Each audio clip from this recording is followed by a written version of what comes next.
group of us would gather. There could be 15, 20 players. We two teams, drop the puck, and away we. 76, I no longer watch hockey the way I did when I was younger. I do not chase speed for the sake of speed.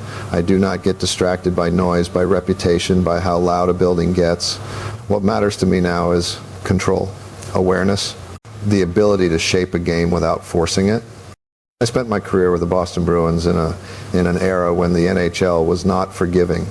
The late 1960s and early 70s demanded more than talent. They demanded decisions made at full speed, under pressure, with no margin for hesitation. I played defense, but I never saw the position as a place to survive. I saw it as a place to lead the game, to read what was coming before it arrived, to turn chaos into structure. People remember the goals. They remember the rushes. They remember the moment in midair. But those moments were never the point. What mattered was the standard you carried every shift.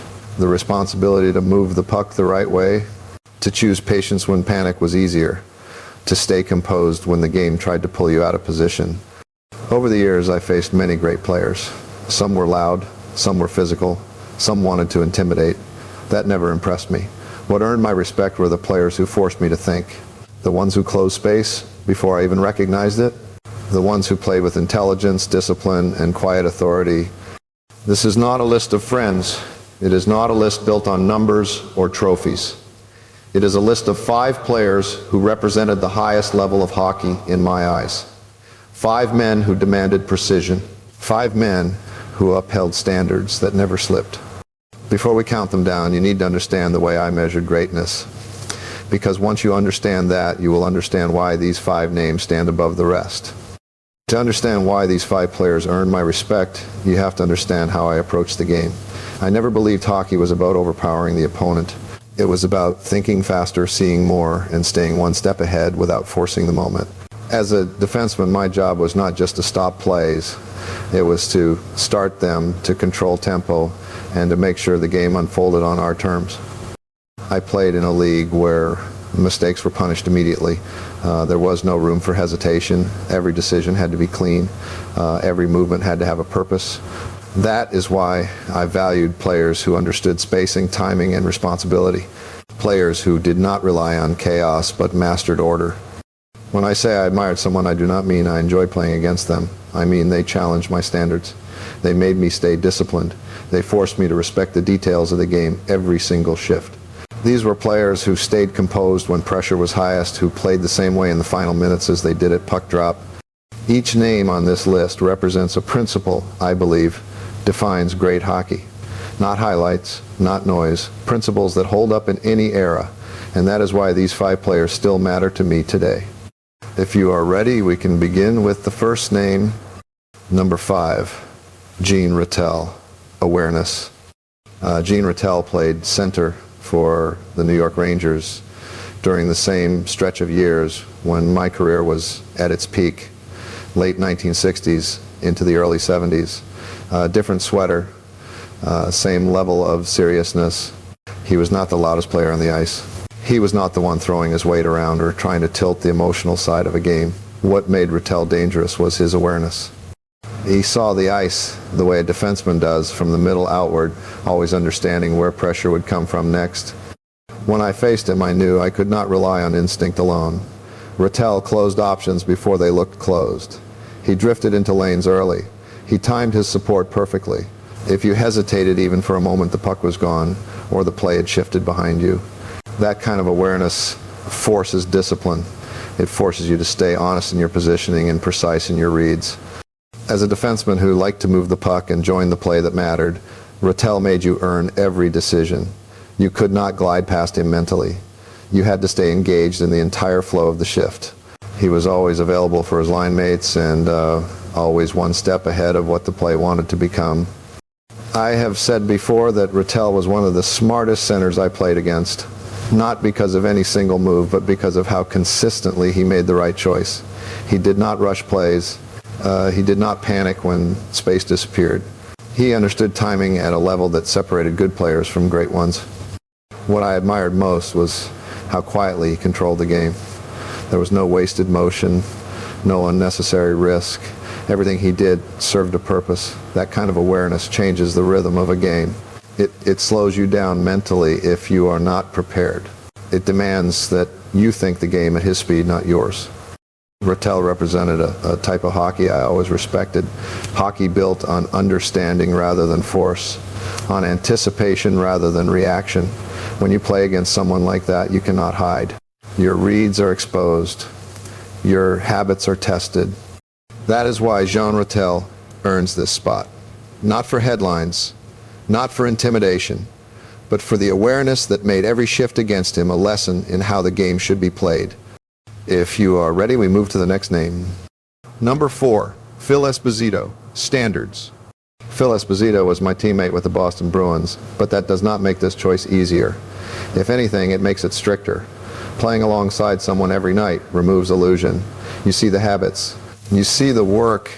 You see who shows up when the game gets uncomfortable. Esposito set standards that never moved. He played center for us during the same era when the Bruins became a team that dictated terms, late 1960s into the 70s. His role was different from mine, but the responsibility was just as heavy. He lived in the hardest areas of the ice, in front of the net, in traffic, under constant pressure. That space is unforgiving, and it exposes anyone who is not fully committed. What I admired about Phil was not just his scoring, it was his insistence that every shift mattered, practice mattered, details mattered, and he demanded that line mates arrive on time, finish plays, and stay engaged even when the puck was not coming their way. That kind of presence sets a tone you cannot escape. As a defenseman who liked to push the pace and activate offensively, I needed to know that someone would be exactly where he was supposed to be. Phil was that player. He gave you a target. He gave you certainty. When you moved the puck, you trusted the outcome because you trusted his preparation. I have spoken publicly about the way Phil raised the bar for everyone around him. Not with speeches, not with theatrics, with expectations. If you drifted, he noticed. If you took a shift off, it showed. And once a standard is set like that, there is no going back. He was not flashy in the way people often remember. His game was built on responsibility and presence. He absorbed contact. He stayed planted. He turned chaos into opportunity. That requires discipline and mental toughness that often goes unseen. From my perspective on the blue line, that reliability was everything. It allowed me to play my game fully, knowing the structure would hold. Phil never chased moments. He owned them by being prepared for them. That is what standards look like in hockey. Not moments of brilliance, consistency, accountability, the refusal to lower expectations when the schedule gets heavy or the opponent gets physical. Phil Esposito represented that better than almost anyone I have played with. He made excellence feel non-negotiable. And when you share the ice with someone like that, your own standards have only one direction to go. Up next is a name that challenged me in a very different way. Number 3, Brad Park, intelligence. Brad Park was a defenseman for the New York Rangers during the same years when my career was unfolding in Boston. We played the same position. We saw the game from the same angle, and that is exactly why I respected him so deeply. When you face a player who understands your responsibilities as clearly as you do, there is no hiding behind role or system. The game becomes a conversation of decisions. Park did not play defense with brute force. He played it with thought, with positioning, with timing. That rarely broke down. Every time I went against him, I knew I was facing someone who could read the ice the way I did. He anticipated lanes before they opened. He closed gaps without chasing. He forced plays wide, not by speed alone, but by understanding where the puck wanted to go. What separated Brad was how little he wasted. No wasted strides, no unnecessary movement, no panic. He handled pressure with patience, and patience is one of the hardest skills to master in this league, especially in an era when pressure came fast and often arrived with force behind it. As a defenseman who liked to activate, I paid close attention to players like Park. When he stepped up, it was calculated. When he stayed back, it was deliberate. He never guessed. He read. And when you play against someone who reads the game instead of reacting to it, you are forced to sharpen your own habits. I have said publicly that Brad Park was one of the smartest defensemen I ever faced. That was not a compliment given lightly. Playing defense is about responsibility first, about understanding when not to move just as much as when to go. Park mastered that balance. He knew when a risk was justified and when restraint was the better play. There were nights when our matchups felt like chess played at full speed. Every breakout pass carried consequence. Every pinch had to be earned. If you were late by a fraction, Park made you pay by cutting off options and resetting possession the other way. That kind of intelligence does not show up on highlight reels. It shows up in the way a game quietly tilts. What I admired most was how composed he stayed in difficult situations, power plays, late game pressure, momentum swings. Park did not change his approach. His decisions stayed consistent. And consistency is the mark of someone who truly understands the game. Defensemen are often judged by what they stop. Brad Park should be remembered for what he prevented before it ever began.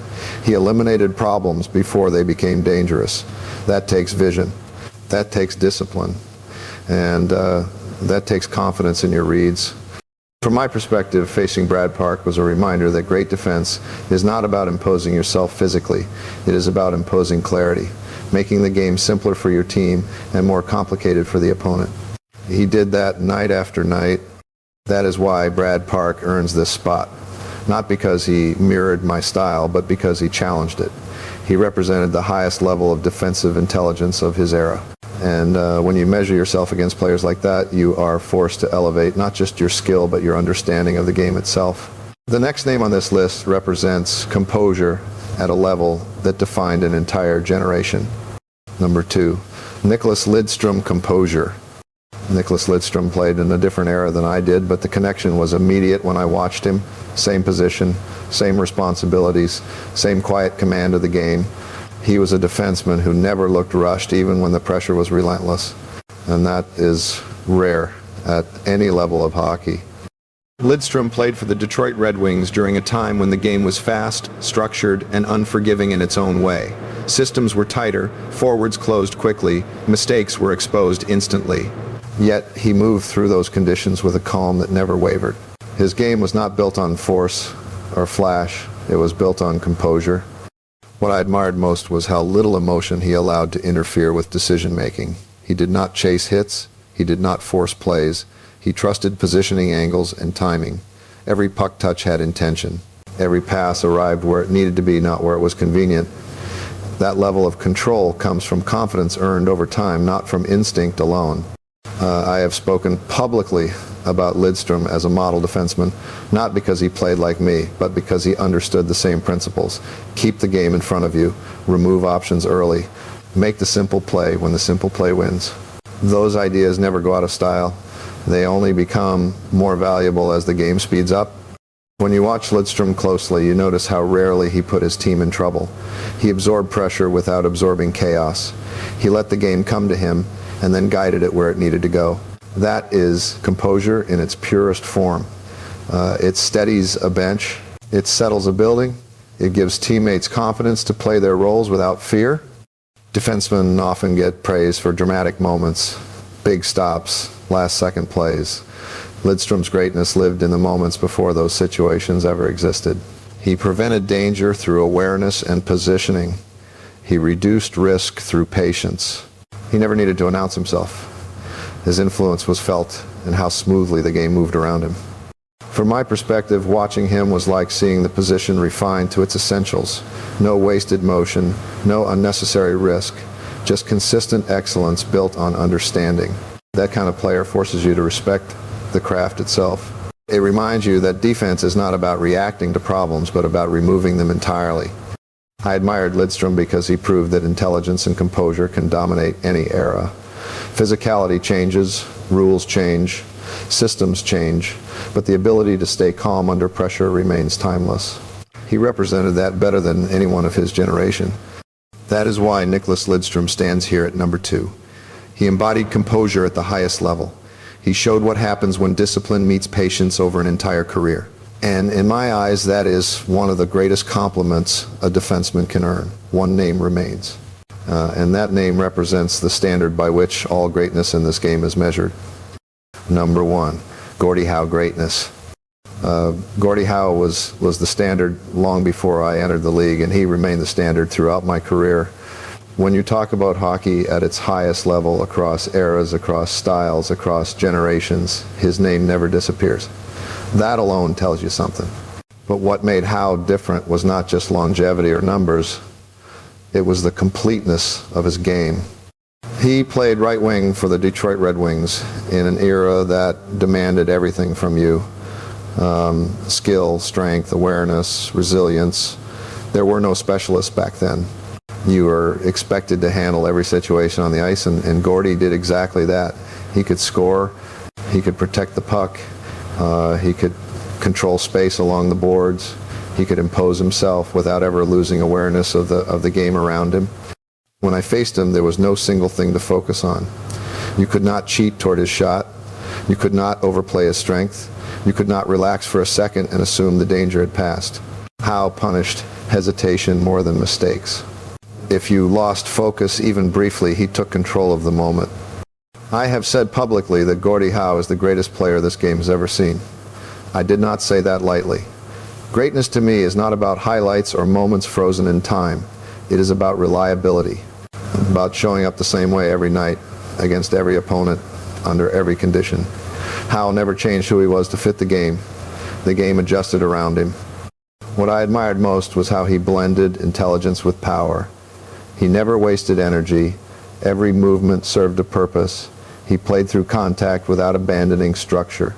He stayed patient when others rushed. That combination is rare. It takes discipline to play hard without playing reckless.